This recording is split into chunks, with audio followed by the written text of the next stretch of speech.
Okay, we have a Southwestern Industries PROTO-TRAK 3-axis CNC knee mill model K2SX-3, serial number 092 CM62560. This machine was new in 2009 and we're gonna run it for you.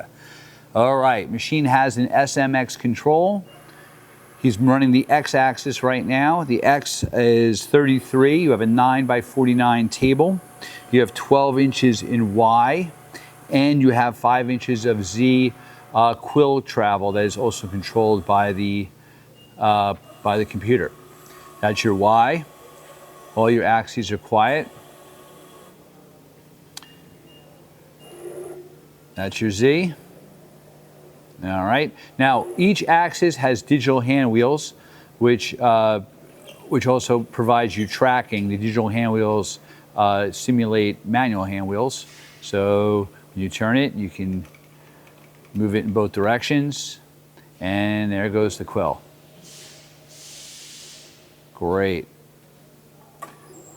That's the spindle. The spindle is R8, and you have a attachment in there, which is a Mach 1 quick change tool set.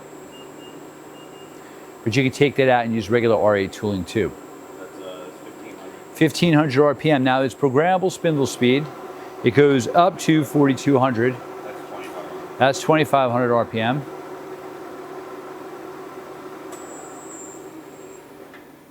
You have a spindle brake. He's putting it into low gear.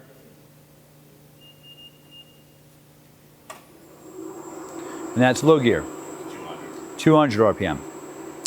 So you have up to 500 in low gear, and you have up to 4200 in high gear. And hey, you want to show them that the way you change the tool? You bring the head up, pull that down, there, and now you can also put it back. And there you go. That's how you change the tool. That's Mach 1 tooling. Hey, thank you for watching our video.